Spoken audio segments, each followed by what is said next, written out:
फिलहाल तो खैर यही वाला मेन है, 4 और 5 को जब भी पढ़े गए यही 3 है। शिफ्ट में रखा है। हम्म, ठीक है, तो 4 स्टूडेंट आ चुके हैं, सुशांत, अंजना, अर्जुन और शीतल। ठीक है, तो आज जो है हम स्थानीय स्वशासन को डिस्कस करते हैं, ठीक है ना। क्योंकि देखो बाकी टॉपिक जीएस तो वैसे काफी बड़ा है, उत्तराखंड का भी हर चीज का सिलेबस बड़ा ही है। पहले वो टॉपिक अपने तैयार कर लो जो कि ज्यादा चांसेस है ना, पंचायती राज वगैरह, जो कि बीपीडीओ पद के लिए जरूरी है। ठीक है, बीपीडीओ जिसमें ट्रिपल सी भी मांगा हुआ था, है ना। तो उसमें क्या है, जिनके पास ट्रिपल सी है तो वो 300 सीटों में एक्स्ट्रा फाइट करेंगे, और जिनमें ट्रिपल सी नहीं होगा तो वो लगभग 600 पद है उनके लिए, बाकी के लिए 890 हो गया टोटल, है ना। तो इसमें एक चांस है, तो अपने तरफ से अच्छे से प्रयास करो। ठीक है, बाकी तो देखो लास्ट में 10% किस्मती मान के चलो, लेकिन अपनी कोशिश तो करनी पड़ेगी। ठीक है, थोड़ा इस समय समय दे दो। तो सबसे पहले आते हैं, देखो भारत में स्थानीय स्वशासन किसने शुरू किया। ठीक है, तो अपने अपने माइक भी लॉर्ड खोल लो। रिपन। हाँ, जो आंसर आ रहा है उसके आंसर देते रहो। ठीक है, हाँ, लॉर्ड विकास रिपन। अंटल भी आ चुके हैं। लॉर्ड रिपन बिल्कुल सही जवाब सर है। रिपन ने। हाँ, रिपन ने, बिल्कुल ठीक है। याद रखना है कि अंग्रेजों के समय की बात है, तो उस समय क्या है, लॉर्ड रिपन के द्वारा स्थानीय स्वशासन जिसे बोलते हैं लोकल एडमिनिस्ट्रेशन, लोकल गवर्नमेंट, उसकी शुरुआत कर दी। ठीक है, क्योंकि लोकल में ही माना जाता है कि भाई जो लोकल लोग हैं, जैसे गांव में है, ग्राम पंचायत, तो गांव के लोग ही अपने गांव की समस्याओं को अच्छे से समझते हैं, इसलिए गांव में से एक सबसे योग्य व्यक्ति को मुखिया यानी कि प्रधान चुन लिया जाता है ना। तो प्रधान, और अलग अलग समय पे अलग अलग नाम भी रहे, है ना। जैसे कभी सयाना बोला गया, मुखिया बोला गया, प्रधान है, या परमार काल में जैसे प्रधान बोल देते थे, तो ये एक ही पद है। ठीक है, अब आता है, देखो सबसे पहले पूछ लेते हैं, ये 1907 में जो है शाही आयोग बना। ठीक है, तो इसको जो है अभी मैंने क्या है, इसमें रिकॉर्डिंग वाला भी ऑन कर रखा है आज। ठीक है ना, तो आप बाद में देख के भी नोट कर सकते हो, अभी केवल समझ लो, बाद में इसके कॉपी पेन लेके क्योंकि नोट भी कर लेना ना। तो शाही आयोग जो है वो 1907 में बना। ठीक है, या तो फिर फोटो में दे दूंगा इसमें से, फिर आप बना लेना उसका। तो पूछ सकते हैं, विकेंद्रीकरण के लिए सबसे पहले ब्रिटिश काल में कौन सा आयोग, शाही आयोग बनाया गया, और इसके जो अध्यक्ष थे वो कौन थे, हॉब हाउस। ठीक है, सी CHE हबाउ। सीईएच हॉब हाउस की अध्यक्षता में हबाउ। विकेंद्रीकरण आयोग या शाही आयोग बनाया गया। ठीक है ना, तो क्योंकि जो है लूसेंट वगैरह में नॉर्मली जो चीजें दी हुई है उतना ज्यादा डिटेल नहीं दे रखी है ना, सारी चीजें नहीं मिलती है उसमें। रितु भी आ चुके हैं, तो ये चीजों का ध्यान रखना। ठीक है, शाही आयोग विकेंद्रीकरण के लिए आ गया। अच्छा, फिर आता है, देखो कि स्थानीय स्वशासन को किस अधिनियम से केंद्रीय विषय से हटाकर राज्य का बना दिया गया था, है ना। तो ये वही था, भारत सरकार अधिनियम 1919। ठीक है, 1919 वाला जो है वो मॉन्टेग्यू चेम्सफोर्ड वाला है ना। और जो पहले आया था वो कौन सा था, मार्ली मिंटो, 1909 में। तो 1919 का है भारत सरकार अधिनियम, इसमें क्या है, केंद्रीय विषय से करके राज्य का कर दिया। कभी डीप क्वेश्चन जैसे बन रहे हैं आयोग द्वारा, तो क्या पता कोई सा भी प्रश्न पुराना पूछ ले, है ना। अब आ जाते हैं, देखो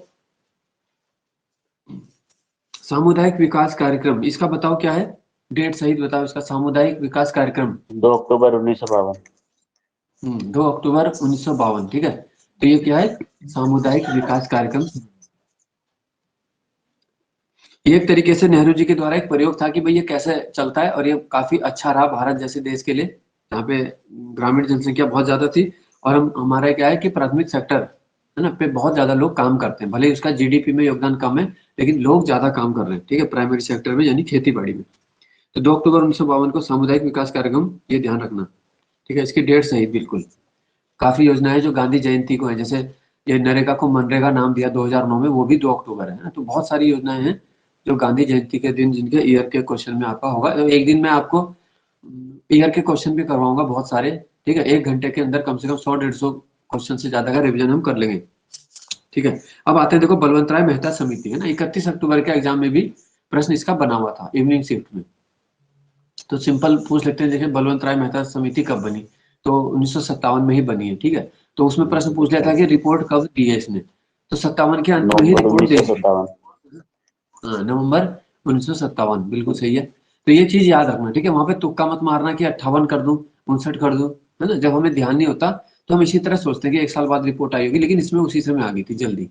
ठीक है, नवंबर 1957 और 57 में ही बलवंत राय मेहता समिति बनी। और ये समिति क्यों है महत्वपूर्ण? क्योंकि भारत के अधिकांश राज्यों में जो अभी प्रतिमान हमारा चल रहा है त्रिस्तरीय पंचायती राज व्यवस्था, तो बलवंत राय मेहता समिति की सिफारिश है। ठीक है। अब जो है इसमें से बाकी के माइक तो बंद ही है ना। विकास अंटेल सुनाई दे रहा है आपको?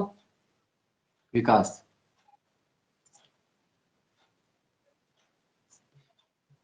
या रितु, अंजना, कोई भी मुझे ये बताओ, ठीक है, सुशांत, कि जो पंचायती राज के 3 चरण है वो कौन कौन से हैं? एक प्रश्न इसी का बन जाएगा, पंचायती राज व्यवस्था में चरण नहीं है। ठीक है, मैसेज कौन कर रहा है? हाँ ठीक है, विकास ने बिल्कुल सही बताया। सर आपकी आवाज कट रही है, एक बार रिपीट कर दीजिए। ये पंचायती राज व्यवस्था जो है त्रिस्तरीय, तो 3 स्तर कौन से हैं? ठीक है, बलवंत राय मेहता समिति की जो सिफारिश थी,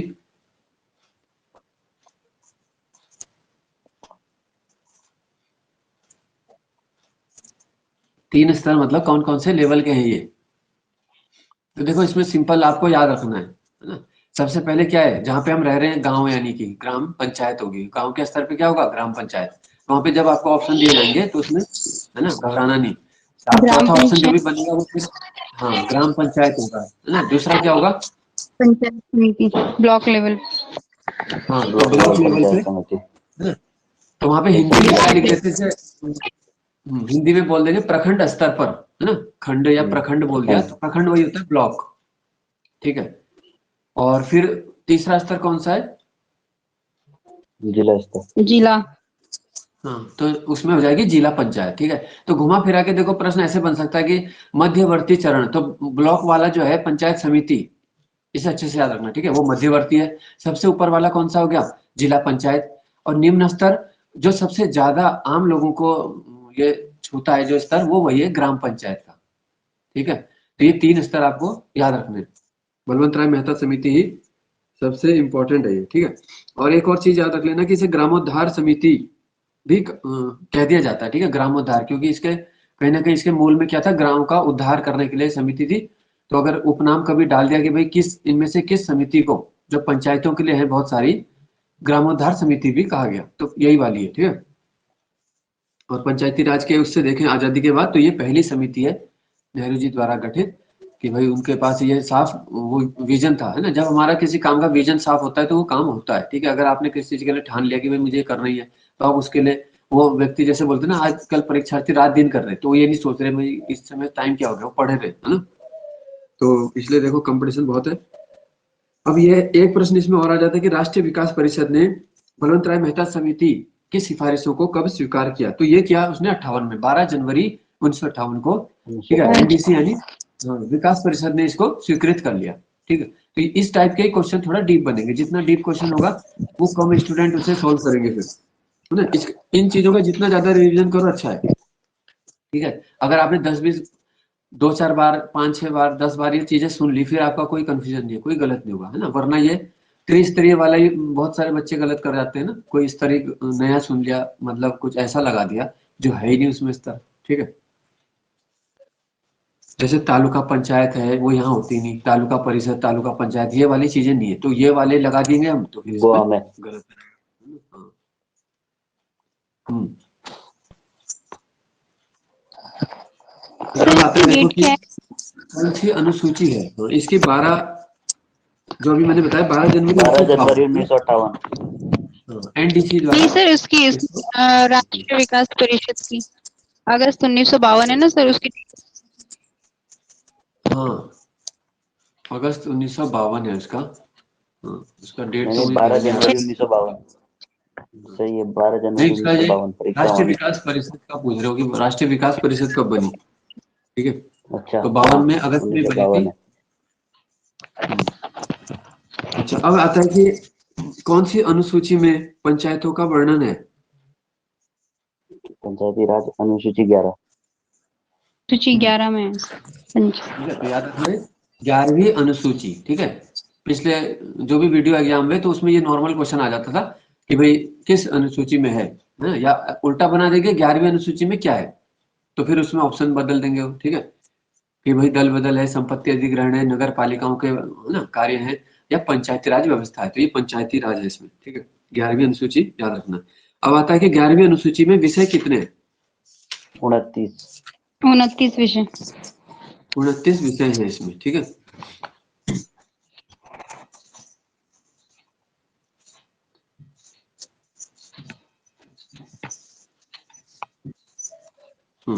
तो एक तरीके से ये उनकी शक्तियां भी हैं, पावर है, जो वो काम कर पाते हैं, ठीक है। 29 जैसे कृषि के बारे में भूमि विकास, लघु सिंचाई, पशुपालन, मत्स्य, ठीक है। अगर कम से कम 2 बार ये विषय सुन लोगे, क्योंकि अभी 31 वाले पेपर में भी देखो इवनिंग में क्वेश्चन आ गया था, है ना। इनमें से कौन सा ग्राम पंचायत का विषय नहीं है, तो एक विषय क्या है उन्होंने, जैसे जन्म मरण सांख्यिकी, जन्म मृत्यु दर वगैरह, ये नगर पालिका का है, ठीक है, वो ग्राम पंचायत में नहीं होता, तो वो डाल दिया था उन्होंने। तो 29 में मोटा मोटे आपको पता होने चाहिए, ठीक है। जैसे मत्स्य हो गया, पशुपालन हो गया, वानिकी, लघु वन उपज, ठीक है, खादी ग्राम उद्योग, पेयजल, ईंधन, चारा, ठीक है, सड़क और पुलिया वगैरह जो ग्राम पंचायत आदि के कार्य हैं, ग्रामीण विद्युतीकरण, ठीक है, ग्रामीण विद्युतीकरण।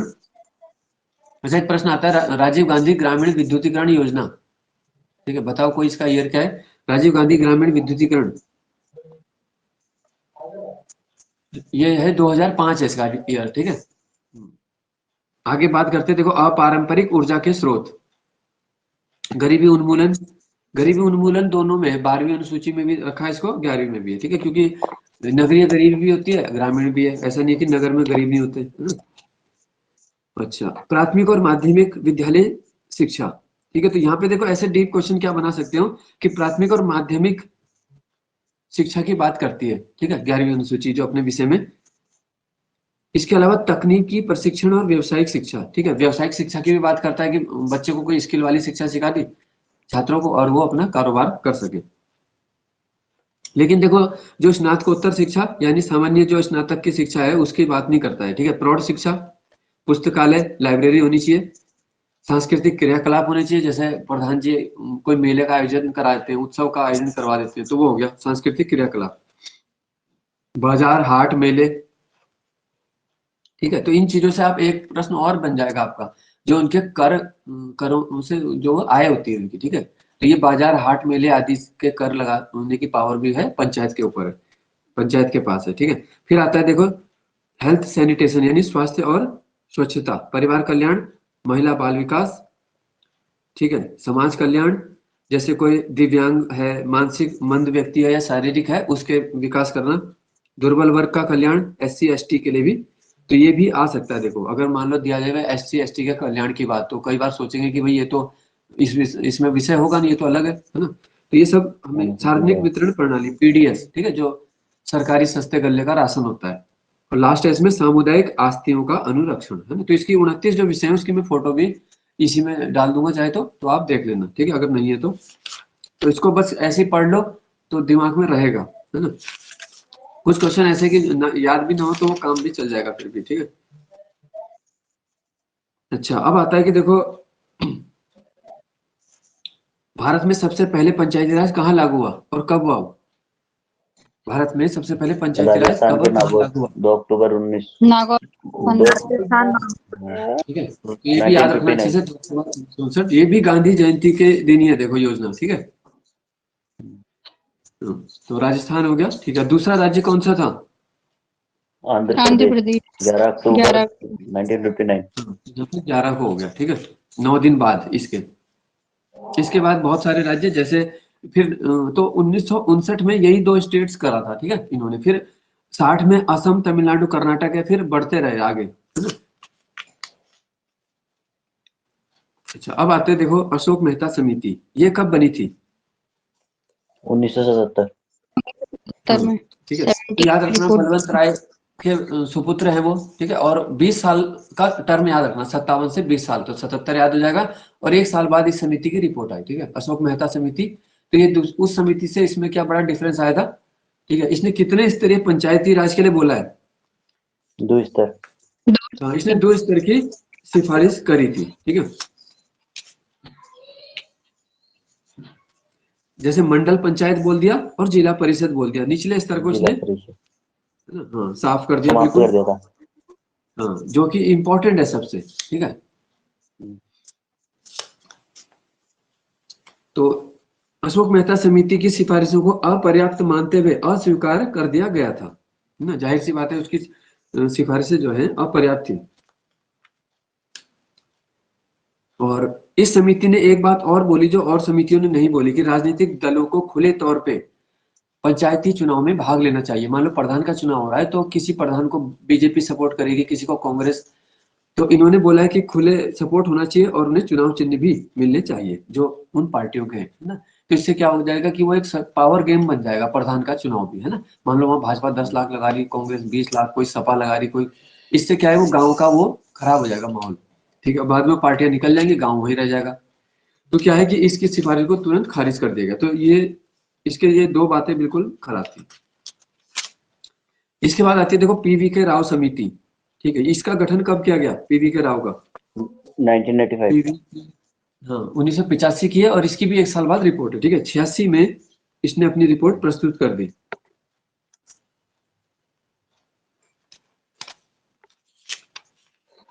ठीक है, इस समिति की सिफारिशों को भी अमान्य कर दिया गया था।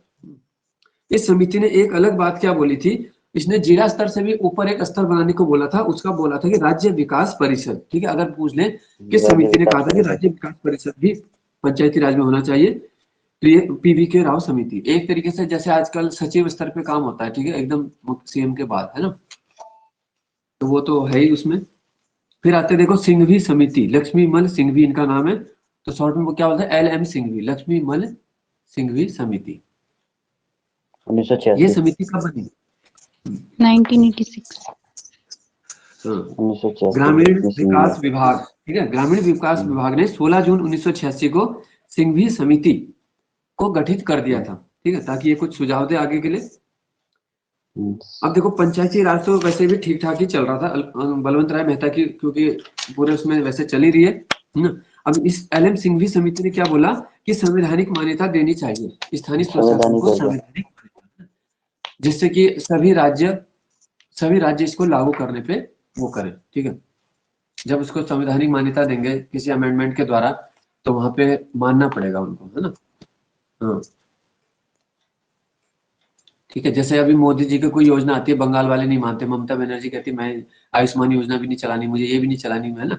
उन्होंने अपनी बंगाल की हेल्थ स्कीम अलग निकाल रखी है, तो उसमें सेंट्रल गवर्नमेंट का तो फायदा ही है, वो पैसे नहीं देते हैं ना, तो उन्होंने अपने उससे कर रहे हो।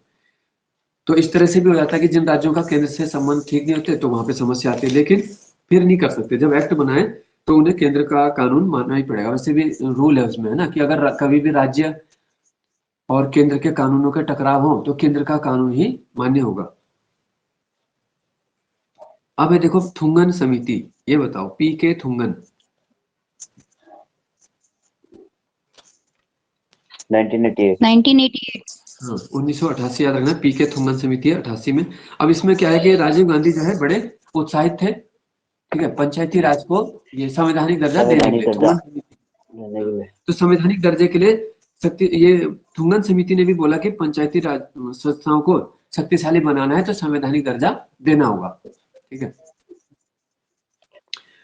अब पूछ लेते हैं कि राजीव गांधी ने कौन सा संशोधन विधेयक प्रस्तुत किया था लोकसभा में, जो पास भी हो गया था लोकसभा में, वो कौन सा क्रम का है? 62 है, 64 है, 64। तो याद रख लेना वो 64वां है ना, क्योंकि सारे बच्चे क्या है 73 याद रखते जाकर, तो कम ही स्टूडेंट इसे याद रखते हैं। तो यही ऐसी चीजें हैं कि जो पूछी जा सकती है, ठीक है। नॉर्मल क्वेश्चन आप कर ही लोगे, थोड़ा टफ लेवल का पढ़ लो इस समय, बाकी है ना, बाकी तो पेपर पे है, कुछ कह नहीं सकते कि कैसा आता है, ठीक है। तो 64वां जो विधेयक था 1989, ठीक है, इसका याद रखना, 1989 में 64वां संविधान संशोधन विधेयक लोकसभा में तो पारित हुआ, लेकिन राज्यसभा द्वारा नामंजूर कर दिया गया। अब जब भी कोई विधेयक राज्यसभा नामंजूर कर दे और वो लोकसभा में पास है तो वो क्या है, वो रद्द हो गया फिर, ठीक है। किसी भी स्टेज में अगर राष्ट्रपति है तो देखो राष्ट्रपति क्या कर सकते हैं, अपना ये निलंबनकारी वीटो लगा लेते हैं किसी विधेयक पे, तो वो क्या होगा, सस्पेंशन हो गया, ठीक है। पूर्ण वीटो में क्या बताया था हमने, पूर्ण वीटो कब लगा सकते हैं राष्ट्रपति, अगर गैर सरकारी विधेयक है, ठीक है। और ऐसे राष्ट्रपति कभी पूर्ण वीटो लगा नहीं सकते अगर मोदी गवर्नमेंट उनके पास कोई विधेयक बना के भेज रही है। एब्सोल्यूट जिसे बोलते हैं ना, अत्यंतिक या एब्सोल्यूट वीटो लगाने का अधिकार उस कंडीशन में है जब वो या तो गैर सरकारी हो, या तो दूसरी कंडीशन क्या है, मान लो विधेयक भेज दिया, ठीक है, राज्यसभा और लोकसभा दोनों में पारित है राष्ट्रपति के टेबल पे, लेकिन तब तक सरकार गिर जाती है, ठीक है, किसी कारण से मोदी सरकार को इस्तीफा देना पड़ा, ये सरकार गिर गई किसी भी कारण से, तो राष्ट्रपति के पास पूर्ण वीटो का अधिकार है, क्योंकि जिस सरकार ने वो भेजे हैं कानून वो सरकार ही नहीं अस्तित्व में, तो तब वो अपना एब्सोल्यूट उपयोग करेंगे। और तीसरा वीटो, यहाँ पे एक प्रश्न आपका ये भी तैयार हो रहा है कि भी राष्ट्रपति कितने टाइप के वीटो लगाते हैं ना। तीसरा है जेबी वीटो, यानी पॉकेट वीटो, ठीक है, जैसे आपने किसी को कुछ बोला है तो है ना कि भाई इस लेटर पे साइन कर देना, लेकिन उस व्यक्ति ने लेटर अपनी जेब में रख गया, ना तो वो मना किया ना साइन किया, तो आप क्या करोगे, वेट एंड वॉच में रहोगे कि भाई कर रहे हैं कि नहीं कर रहे हैं। और इस तरह क्या है, संसद का एक सत्र निकल जाएगा, और फिर सत्र निकल गया तो फिर कैसे होगा, है ना, दोबारा से पास करने पड़ेंगे सब, ठीक है। तो ऐसा जो है वो ये डाक संशोधन विधेयक जो था 1986 का डाक संशोधन विधेयक, ज्ञानी जैल सिंह जो थे उनके द्वारा ऐसा किया गया था, ठीक है, पॉकेट वीटो का इस्तेमाल। ज्यादातर ऐसा होता नहीं, जैसे इस समय राष्ट्रपति हैं हमारे, है ना, तो उनकी मोदी सरकार के वो भी एक तेरी समर्थक ही समझ लो, तो पहले उसमें रहे, संघ में रहे, है ना, तो मोदी सरकार उनको बिना विश्वास में लिए कोई काम नहीं करेगी, तो बहुत ही मुश्किल है कि वो किसी विधेयक को पुनर्विचार के लिए भी भेजे, ये भी बहुत बड़ी बात है ना, नहीं करेंगे। जबकि होना ऐसा ही चाहिए कि जो उन्हें, अब जैसे किसान बिल है, देखो किसान बिल को उस हिसाब से राष्ट्रपति को ही रोक देना चाहिए था, ठीक है, पुनर्विचार के लिए, लेकिन वो एक साल बाद एक तरीके से अब क्या है रद्द करना पड़ा, संसद का भी समय इतना व्यर्थ हो गया, किसानों भी इतने सारे किसानों की जान गई, जो सब हुआ उसमें प्रक्रिया। अच्छा, अब आता है देखो 73वां संशोधन तो है इंपॉर्टेंट, ठीक है, 73वां संविधान संशोधन। इस समय प्राइम मिनिस्टर कौन थे ये बताओ, 73वां संविधान संशोधन, नरसिम्हा राव। हाँ, तो ये चीज याद रखना, लोग क्या है, कोई देवगौड़ा लगा देता है, कोई राजीव गांधी लगा देता है, क्योंकि 73वां जो है, अब राजीव गांधी की तो हत्या 91 में ही होगी, ठीक है, और ये 92 के नाम से एक्ट है जो कि 93 में लागू हो पाया है 24 अप्रैल, ठीक है, तो इसकी डेट याद रखनी क्या है, 24 अप्रैल 1993 को ये संशोधन लागू हुआ, लेकिन संशोधन ये 92 के नाम का है, ठीक है, 73वां संशोधन 1992। जब भी कोई अमेंडमेंट होता है उसके साथ एक ईयर भी लगा होता है, ठीक है, जिस साल वो आया अमेंडमेंट, और लागू कब होता है ये तो उस समय की गवर्नमेंट के ऊपर है, ठीक है, सरकार चाहे उसके पास अपने पास होल्ड पे रख सकती है, लेट भी कर सकती है, लेकिन फिर भी इन्होंने सही समय पे उसको लागू किया, ठीक है। तो 20 अप्रैल 1993, ये भी डेट याद रख लेना, राष्ट्रपति ने इस पर सम्मति दी थी, सम्मति दे दी मतलब साइन कर दिया, ठीक है। और अगर ये पूछा जाएगा कि भाई जो 73वां संविधान संशोधन था उस पर कितने राज्यों की विधानसभाओं ने अपना अनुमोदन दिया था, यानी उसको मंजूरी दे दी थी, तो उस समय के 17 स्टेट ने ऐसा किया था, ठीक है, 17 राज्यों ने। तो लूसेंट में देखो बहुत कम कम रहता है और फटाफट वो रहता है, बस लूसेंट में क्या है, एक बॉक्स बना के केवल ईयर दे रखे हैं इनके, है ना, तो ये एक्स्ट्रा फैक्ट जो है आपको वो सब पढ़ने हैं, ठीक है, जैसे परीक्षा वाणी बुक है, यूनिक बुक है, कोई सी भी है उसमें से, ठीक है, और उत्तराखंड जैसे आप पढ़ रहे हैं तो वो भी कुछ उसमें डीपली वो भी पढ़ना पड़ेगा। तो इसमें कैसा प्रश्न बनता है कि पंचायती राज संस्थाओं को संवैधानिक दर्जा किस अमेंडमेंट यानी संशोधन से मिला, तो वो यही है 73वां। 73वां संविधान संशोधन।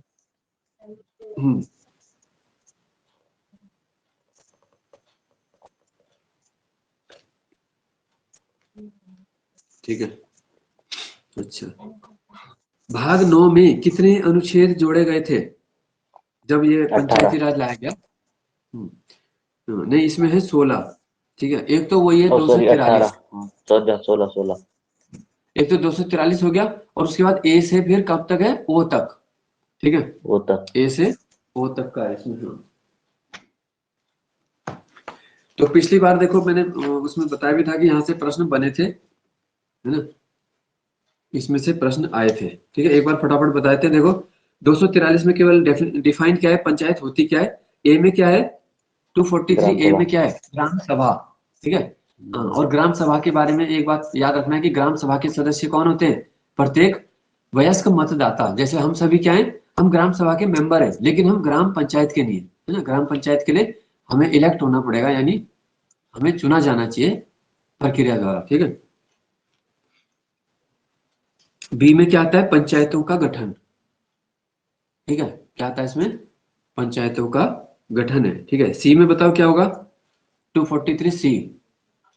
तो कंपोजिशन क्या क्या, संरचना, हाँ, सी में संरचना है, ठीक है। डी में क्या है, रिजर्वेशन, कोटा, आरक्षण।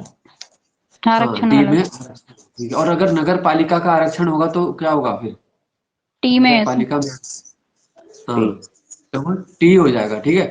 तो डी और टी है ना, दोनों याद रखना, ठीक है। डी में यहाँ पंचायत के लिए हो गया आरक्षण, वहाँ टी में हो गया नगर पालिका, यानी वहां पर फिर 12वीं उसमें चले गए, 12वीं अनुसूची, ठीक है।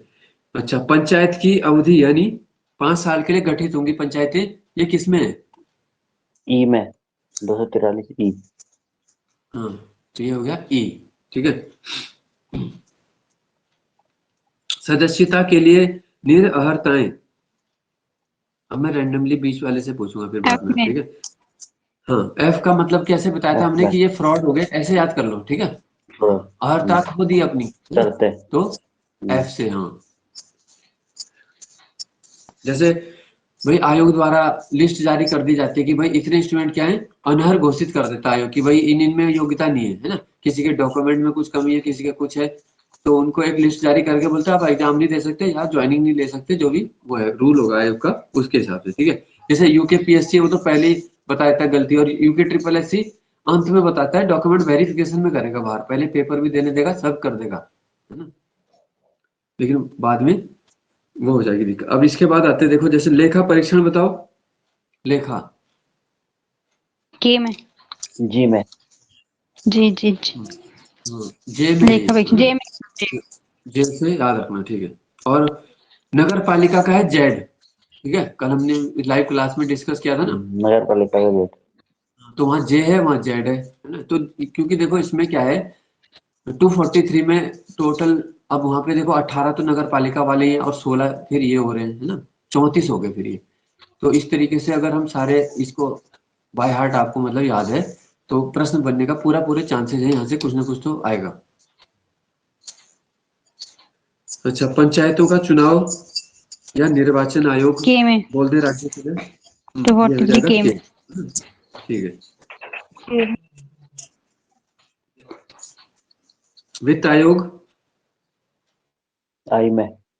आई में से, यह आई में, 243 आई,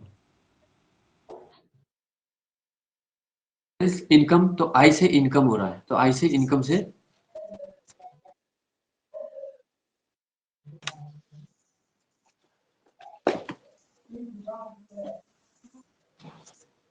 अच्छा अब ये बताओ, राज्य वित्त आयोग कैसा निकाय है, संवैधानिक या गैर गैर संवैधानिक, असंवैधानिक, संवैधानिक। तो ये संवैधानिक। संवैधानिक निकाय है, तो संवैधानिक, हम्म,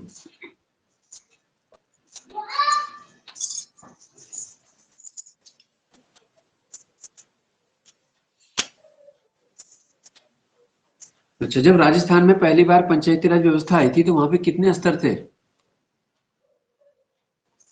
राजस्थान में जो पंचायती राज व्यवस्था थी वो त्रिस्तरीय वाली है, ठीक है, बलवंत राय मेहता की क्योंकि सिफारिश थी, तो उसी सिफारिश के आधार पे था, तो त्रिस्तरीय है वो दोनों, ठीक है, राजस्थान और आंध्रा का जो है, तो 1959 के दो राज्य हमें याद रखने हैं।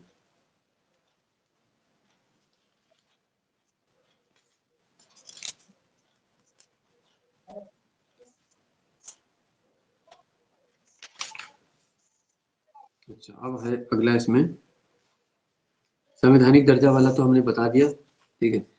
महिलाओं के लिए कितना आरक्षण होता है इसमें, जैसे उत्तराखंड की बात एक करें, तिहाई। क्योंकि कुछ राज्य अलग भी देते हैं, उत्तराखंड में 50%। तो 50% है इसमें,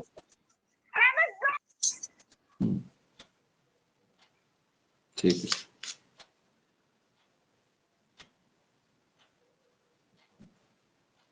तो पूछ सकते हैं कि किस प्रधानमंत्री ने इसके लिए सबसे पहले प्रयास किया, तो वही राजीव गांधी ने किया था, ठीक है। उसमें क्योंकि जो अमेंडमेंट वो था, है ना, उसमें ये सब हो जाता लागू, महिलाओं के लिए स्थान आरक्षित करने का सबसे पहले बीड़ा उठाया था राजीव गांधी ने, ठीक है। तो वही जो बताया था 64वां संशोधन वो कर नहीं पाए थे। अच्छा, अब आते हैं देखो 12वीं अनुसूची से संबंधित कुछ फैक्ट। 12वीं अनुसूची में कितने विषय हैं? उन 17 है, 21 है, 19 है, या इनमें से कोई नहीं? 19 बताओ कुमार देवी।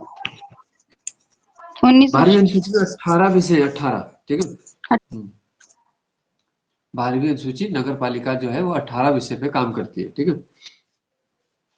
तो वहां 29 है या 18 है? जब बार बार रिवीजन करोगे देखो वहां पे क्या है, ऑप्शन ऐसा हो सकता है, कोई नहीं भी हो सकता है, और आसपास का अंक तो हो भी सकता है ना, 18 भी दे दिया, 20 दे दिया, 19। ठीक है।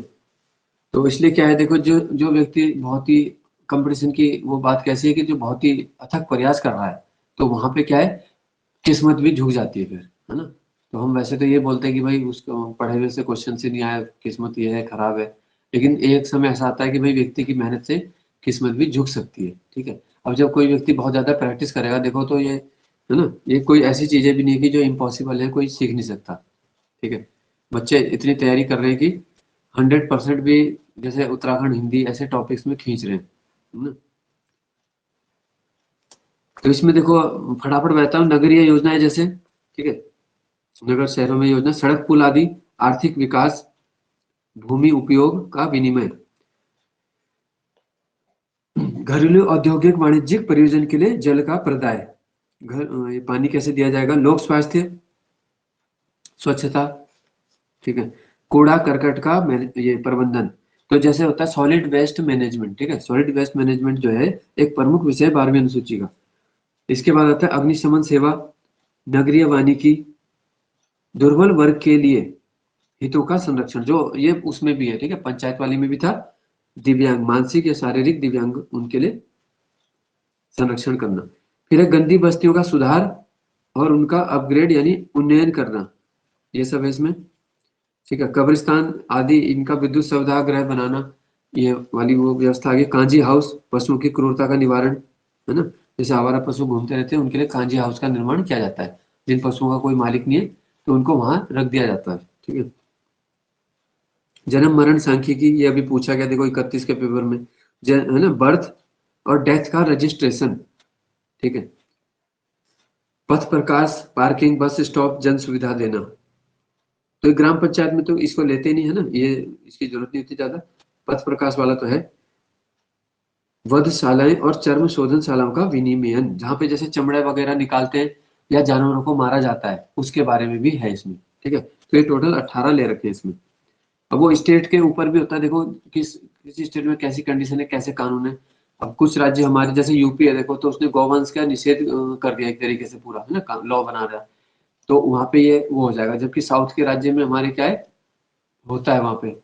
तो ये उसके ऊपर भी है, स्टेट इन 18 से मतलब कितने कर रहा है प्रयोग। अच्छा, अब इसमें एक वो आता है,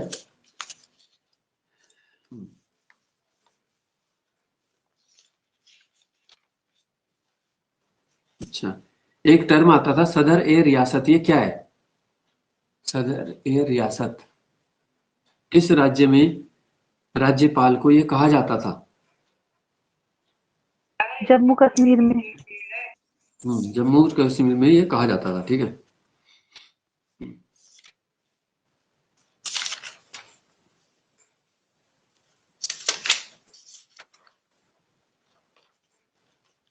अच्छा, ठीक है।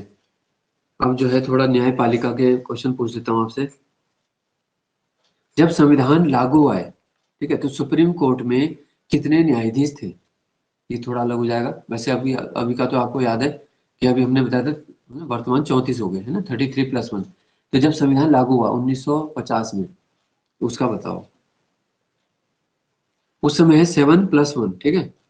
8 थे सर। 7+1 यानी 8, 8 हो गए टोटल। अभी 34 याद रखना है। सुप्रीम कोर्ट में न्यायाधीशों की संख्या बढ़ाने का अधिकार किसके पास है? संसद। संसद के पास।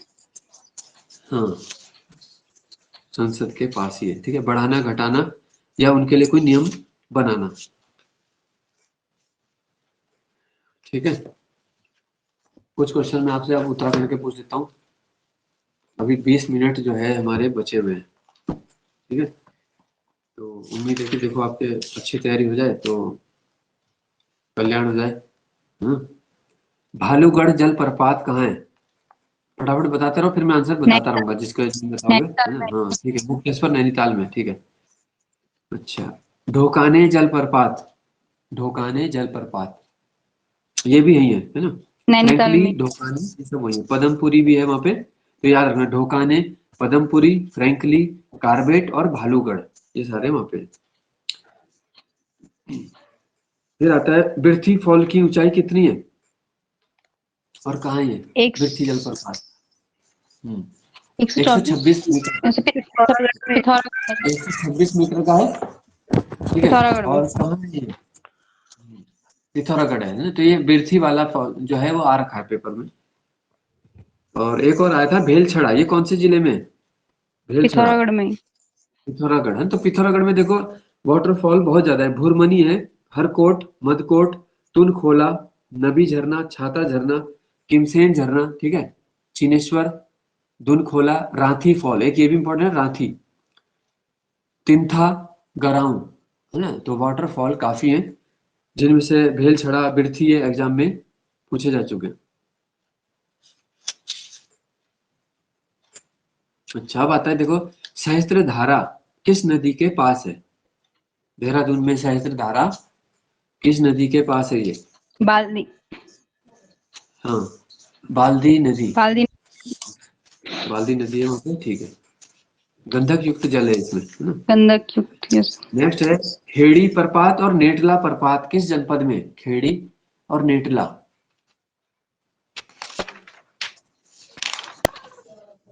खेड़ी वाटरफॉल, नेटला वाटरफॉल, जहां से त्रिशूल लेक भी मिला था।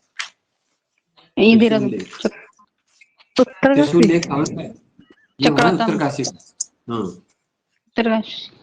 अब ये बताओ कौन सी पूरा प्रजाति है जिसमें घर जमाई की प्रथा थी? घर जमाई,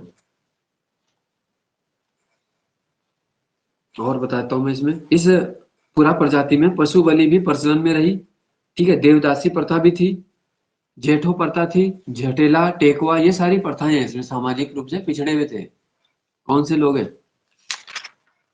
ठीक है, अब ऑप्शन देने खस पड़ेंगे, है ना। कौन? हाँ, सही बताया, ठीक है। तो खस लोग खस हैं ये, है। है ना। खस।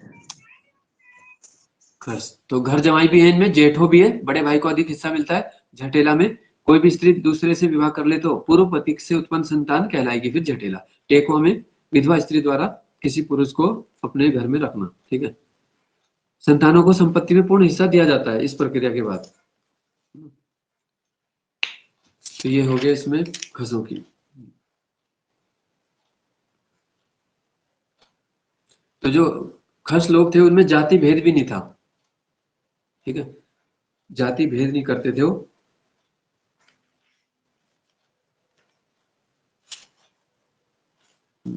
और एक इसमें ये भी पूछ लेते हैं कि महाभारत के किस पर्व में बोला गया है कि अर्जुन ने खसों पर विजय जब प्राप्त कर ली थी? तो वो युधिष्ठिर के रासु यज्ञ में ये पिपली का स्वर्ण, ब्रह्म कमल और मधु भेंट किया था उन्होंने, यानी शहद लेके आए थे, ब्रह्म कमल लाए थे, पिपली का स्वर्ण लाए थे, ठीक है। कालिदास ने भी इसका उल्लेख किया वैसे। और महाभारत के कौन से पर्व में है? सभा पर्व में ये, ठीक है, सभा पर्व में भी उल्लेखित है खसों का वर्णन। अच्छा, ये बताओ सर्वाधिक पूरा प्रजाति कौन सी है? कोल। सर्वाधिक पूरा प्रजाति कोल है। ये किस विद्वान ने बोला है कि जो गार्ड गधेरे हमारा जो इस्तेमाल होता है शब्द, ये कोल से ही लिए गए हैं? ये डबराल जी ने पहचान किया, ठीक है, जिन्हें बोलते हैं इंसाइक्लोपीडिया, श्री प्रसाद डबराल ने ऐसा बोला। उन्होंने कुमार कुमारी ग्रह की प्रथा किस प्रजाति में थी? कुमार कुमारी, ये भी कोल में है। कोल प्रजाति। कुमार कुमारी, जैसे भोटिया के वो है रंग वंग युवा ग्रह, तो कुमार कुमारी भी वैसे ही है। अच्छा, ये प्रश्न एग्जाम में आ चुका है। केदार खंड में, ठीक है, भिल्ल किसे कहा गया? स्कंद पुराण के केदार खंड में भिल्ल किसे कहा गया? किरात को। किरातों को कहा गया। किरातों को। तो ये भी है, हाँ, ठीक है। इनका प्रिय भोजन क्या है किरात का? किरातों का प्रिय सत्तू भोजन टाइप, सत्तू था शायद। सत्तू है। हाँ ठीक है, सत्तू है, बस आटा भून के वही सत्तू होता है ना।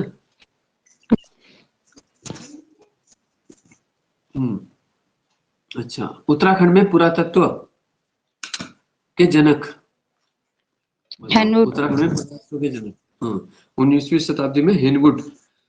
1856।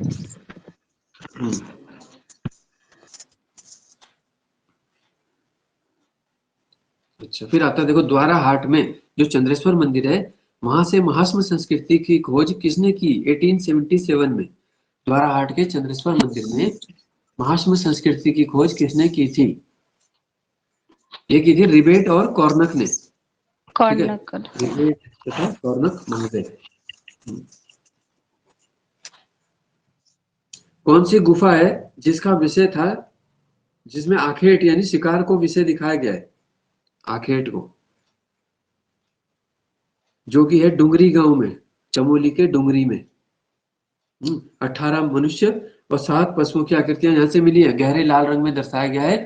ये कौन सा है? यह है गौरखिया। ठीक है, गौरखिया उड़ियार, डुंगरी गांव का गौरखिया उड़ियार। यहाँ पे आखेट विषय मतलब आखेट के ऊपर इस थीम पे ज्यादा चित्र मिले हैं वहां के, और गहरे लाल रंग के हैं। 18 मानव, 7 पशु आकृति। ठीक है, तो 25 हो गए इसमें, 25 चित्र वहां से मिले मुख्य। माहेश्वर प्रसाद जोशी ने 1968 में सुलाल नदी के दाहिने तट पर कौन सी गुफा की खोज की थी? उड़ियार। हाँ, कौन सा उड़ियार है वो? लाखू। लाखों गुफा। ठीक है, लाखू गुफा। तो 1968 एमपी जोशी शॉर्ट में आ जाता है, सुयाल नदी का दाहिना तट। तो ये घनश्याम जोशी जी के बुक से था, ये सब जो पूरा प्रजाति वाला है, ये घनश्याम जोशी जी की बुक है। ठीक है, तो घनश्याम जोशी जी की जैसे बुक हो गया, और अजय रावत जी के बुक से भी कई ऐसे डीप फैक्ट आ रहे हैं पेपर में।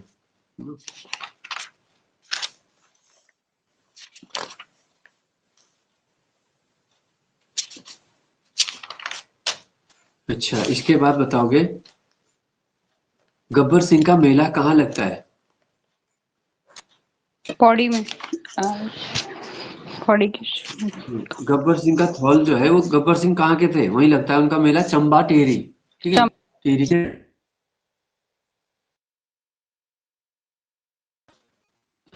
उनकी मूर्ति भी वहां पर है। चंबा में। अच्छा, अलगोजा जो है वो किस प्रकार का वाद्य यंत्र है? सुशील वाद्य यंत्र। सुशील वाद्य यंत्र है। ठीक है, इसे जोया मुरली भी बोलते हैं। दो मुरली मतलब जोया, दो मूर्ति है जोड़े में, है ना। तो ये प्रश्न पूछा जा चुका है, किस प्रकार, यानी मुंह से फूंक मार के बजाए जाते हैं सुशील वाद्य यंत्र। बिल्कुल ठीक है। अच्छा, किसे शिव वाद्य भी कहते हैं? भोलेनाथ का है जो शिव वाद्य, भोलेनाथ के पास कौन सा वाद्य होता है? डमरू बजाते हैं ना, तो उसे क्या डमरू। बोलते हैं वहां पे? डौर बोलते हैं, डौर। ठीक है, ढोल। हमारे उसमें क्या बोलते हैं? डौर, है ना, गढ़वाल में डौर बोलते हैं। ठीक है, कुमाऊं में भी कुछ ना कुछ होगा। अच्छा, कौन सा आभूषण है जिसे बेसर कहा जाता है? बेसर, ये नाक में पहना जाने वाले एक आभूषण है, नाक का आभूषण, जिसे बेसर भी कहते हैं। यह है नथुली।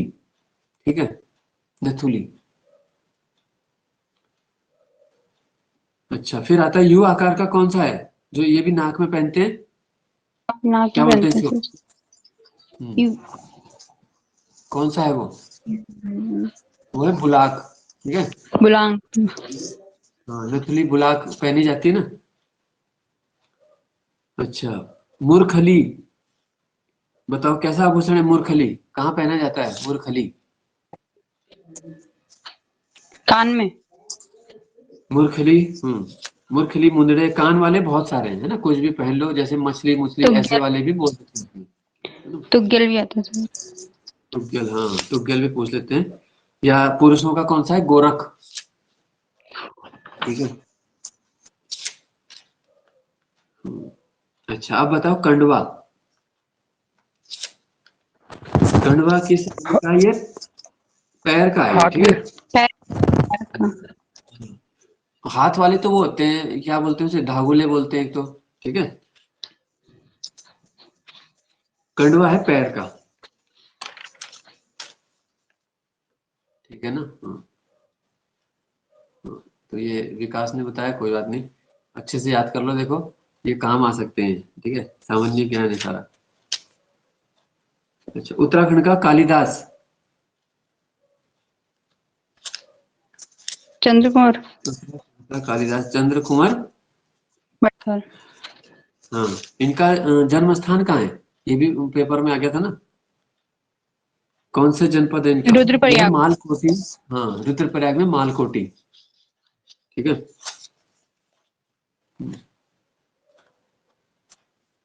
कुछ स्टूडेंट वैसे जल्दी समय की मांग कर रहे थे, लेकिन मुझे टाइम ही नहीं मिल पाता। देखो अभी मैं कुछ ना कुछ हर दिन कुछ ना कुछ होता है, अभी भी मैं 8:30 बजे ही, है ना, आज तो डॉक्टर पे गए थे तो थोड़ा वहां से 8:30 पे पहुंचे घर फिर, तो इसलिए मैंने 9 का टाइम दिया कि उस समय तक हो ही जाएंगे फिर, है ना, कम से कम 1 घंटे। अच्छा, अब ये बताओ, हिमालय का इतिहास किसने लिखा? हिमालय का इतिहास, ठीक है, 10 मिनट और करा रहे हैं बस, फटाफट पूछते जाएंगे आपसे, जो आ रहा है उसे बोलते जाओ, ठीक है। हिमालय का इतिहास है मदन चंद्र भट्ट का। देखो पूरा तो किसी को भी नहीं आता है, तो ये भी कभी कभी क्या होता है कि हम ये सोचते हैं कि भाई हमारे तो बस का ही नहीं है, पहले हाथ छोड़ दिए, है ना। तो लेकिन कई बार क्या है, पेपर सही बनता है और आपके 4-5 क्वेश्चन भी आपके उसमें एक्स्ट्रा हो जाते हैं, तो वहां से काफी चांसेस बनता है फिर।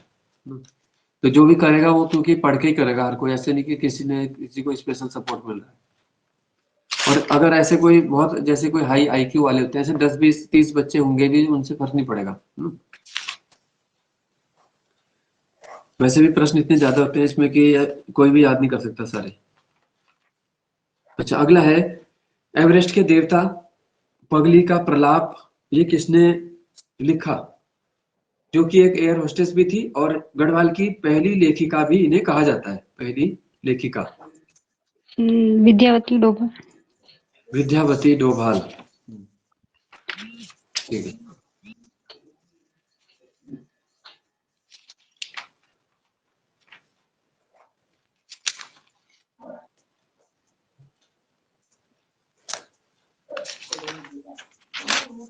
फ्रेडरिक विल्सन की पत्नी कौन थी?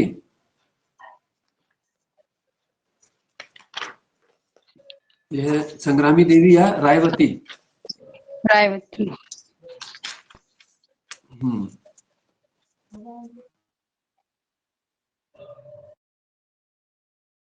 कौन सा कमिश्नर था जिसने खसरा सर्वेक्षण करवाया था? खसरा बीमारी के लिए एक सर्वे, यह है बैटन, ठीक है, बैटन के समय था। एक प्रश्न भी आया था कि ये बद्री केदारनाथ के लिए जो है मार्ग किसने बनवाए थे? ट्रेल ने। तो उनके आरोप भी लगाए गए थे कि भाई वो हिंदू धर्म के फेवर में बहुत काम कर रहे हैं। कुल कमिश्नर कितने हुए थे ब्रिटिश काल में? कुल जो कमिश्नर हुए थे वो कितने हुए? 23 हुए थे वो, ठीक है। अंग्रेजों के एकमात्र फिर, मतलब आजादी के बाद वाले जो पहले भारतीय हैं, तब नाम आएगा। केवल अंग्रेजों के हुए थे 23 कुमाऊं में, ठीक है। 23 हुए थे अंग्रेजों से। वृक्षण को विलाप, ये किसने लिखा? के लिए कौन से कुमाऊनी कवि ने वृक्षण को विलाप लिखा है?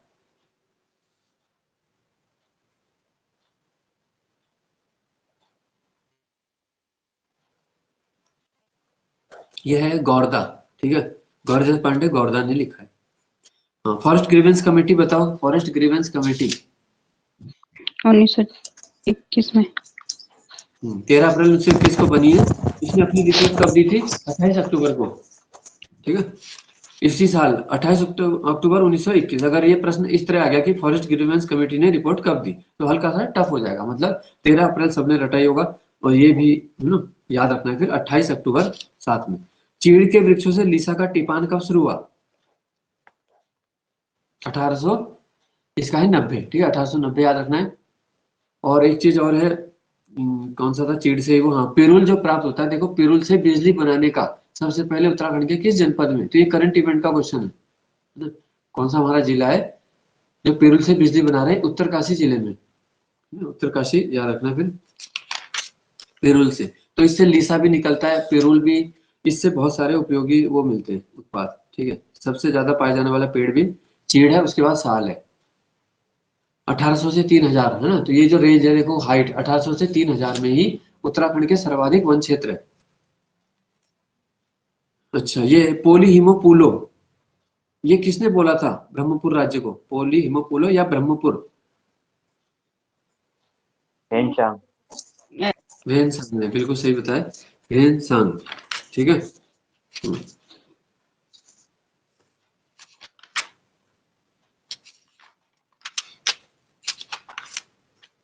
तो देखो इस हल्का, और क्या है ना, पढ़ तो सारे दे, तो इसमें क्या है कि तैयारी कंटिन्यू रखो बस। अभी सोचो जितना आप एक्स्ट्रा एफर्ट लास्ट मंथ करते हो, है ना, जैसे ये वाले बैच भी मैंने शुरू किया, ठीक है, और वीडियो मैं ऐसे ही चलाऊंगा आपकी प्रैक्टिस के लिए। मेन हमने इसलिए क्या, देखो कि व्हाट्सएप ग्रुप वाले जो छात्र इसमें आना चाहे वो पढ़ सकते हैं, क्योंकि उनका क्या है कि फिर ऐसे हो नहीं पाता ना तैयारी। तो व्हाट्सएप में तो देखो अपने हम टेक्स्ट क्वेश्चन दे रहे हैं तो लिमिट है उसमें, इसलिए तो आगे भी देखते हैं, फिर जारी रखेंगे जैसा रिस्पॉन्स रहेगा, ठीक है आगे, क्योंकि एनटी वगैरह के एग्जाम भी हैं और फिर पीसीएस प्री होगा। तो कंटिन्यू तैयारी अगर इस तरह से जबरदस्त की जाए तो फिर एक साल ही बहुत होता है। देखो अगर जैसे हम लास्ट मंथ में कर रहे हैं, एग्जाम जब आ रहा है, तो उस हिसाब की बात कर रहा हूँ मैं। मोनाल का प्रिय भोजन क्या है?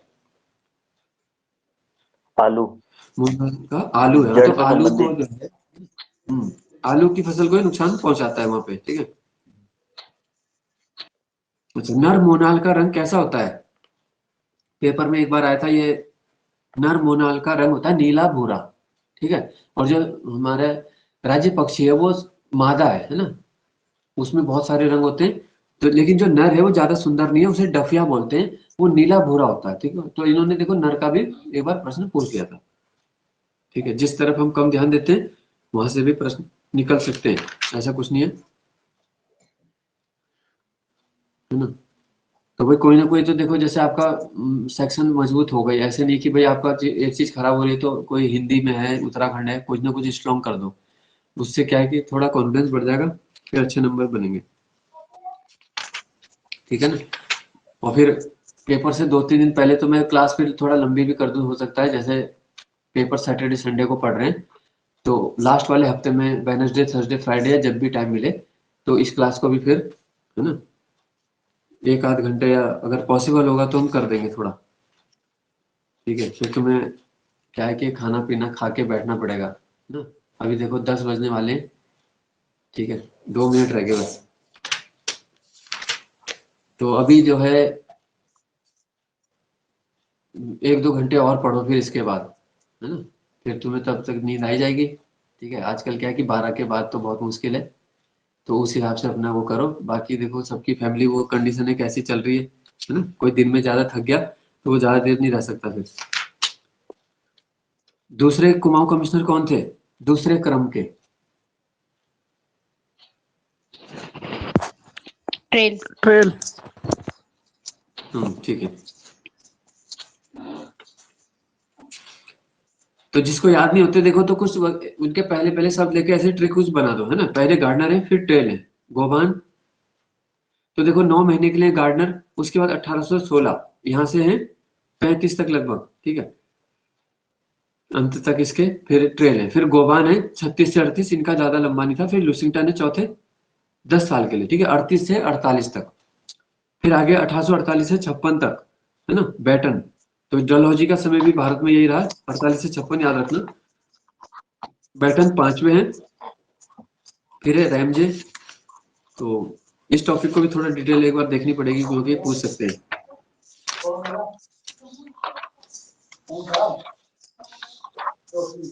जागेश्वर के मंदिर में किस चंद राजा की मूर्ति रखी हुई है? जागेश्वर के मंदिर में, है ना। और वही राजा है देखो जिसको सिराकोट के कुख्यात कारागार में भी रखा गया, और जागेश्वर के मंदिर में भी उन्हीं की मूर्ति है। कौन से? दीपचंद। दीपचंद, बिल्कुल सही बताया विकास ने, दीपचंद। तो विकास ने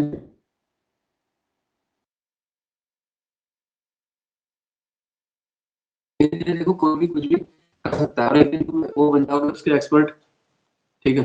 लेकिन कंटिन्यूटी मांगता है, देखो ये टूटती है इंसान की कि मेरे तो टेस्ट में नंबर नहीं आ रहे, मेरा ये हो रहा है, मेरा वो हो रहा है। तो यही तो समस्या है और क्या है ना, इसी से पार पाना है, मतलब इसी समय धैर्य रख के थोड़ा आगे चलना है, ठीक है। तो ये कंपटीशन की लड़ाई ऐसी होती है, इसमें तुम्हें ये सब करना पड़ेगा। कुमाऊं का कुंभकर्ण या अनपढ़ राजा किस चंद राजा को बोला गया? दो चार क्वेश्चन में चंदों के कराना, फिर हम कल्याण चंद चतुर्थ। हाँ बिल्कुल सही है, कल्याण चंद चतुर्थ को कुंभकर्ण या अनपढ़ राजा भी कहा गया, ठीक है। इन्हीं के समय जो है अली अहमद खान, मंसूर अली खान, रोहिलों का बड़ा हमला हुआ था कुमाऊं में, है ना, हुआ था। बहुत सारी सामग्री उन्होंने लूट ली, कहीं आग लगा दी थी। बदले में प्रदीप शाह ने देखो 3 लाख दिए दोस्ती निभाते हुए, और तब जाके रोहिले गए थे। गेंडा गर्दी किस राजा के समय हुई थी? गेंडा गर्दी अजीत चंद चंद। राजा, अजीत चंद, बिल्कुल सही है, ठीक है।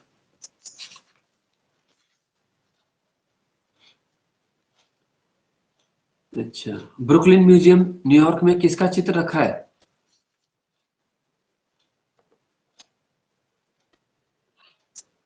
जिन्होंने जजिया कर भी लगाया, नमक कर लगाया, ठीक है।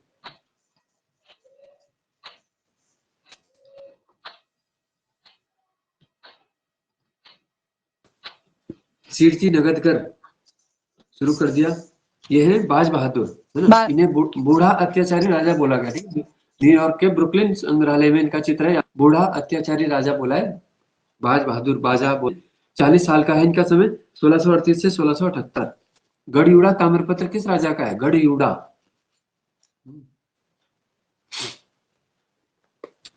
इन्हीं के साथ लड़ते हुए महीपति की मृत्यु हो गई थी 1634 कोसी नदी के पास,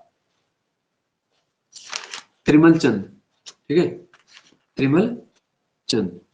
फिर है कुमाऊं का धृतराष्ट्र, कुमाऊं का धृतराष्ट्र जो कि जन्म से अंधे थे, लक्ष्मी चंद के भाई, श्री कौन थे गुसाई, वो? शक्ति गोसाई, शक्ति गुसाई। ठीक है। हाँ, अच्छा, चरित्रशील नरपति जिसका उल्लेख हुड़ैती ताम्रपत्र में भी मिलता है, और जिसके समय कट्टकाली की प्रथा भी थी, कट्टकाली प्रथा शुरू हुई थी। सैनिक बिना विवाह के स्त्री रख सकते थे, ये सब है। नायक जाति उत्पन्न भी बहुत इंपॉर्टेंट है। सबसे भारतीय जन। डोटी से भारतीय स्वतंत्र जन होने सर। वाले, भारतीय चंद। भारतीय डोटी से स्वतंत्र होने वाले, बिल्कुल ठीक है। पटरंग वाली प्रथा, पटरंग वाली जिसमें ई- इन-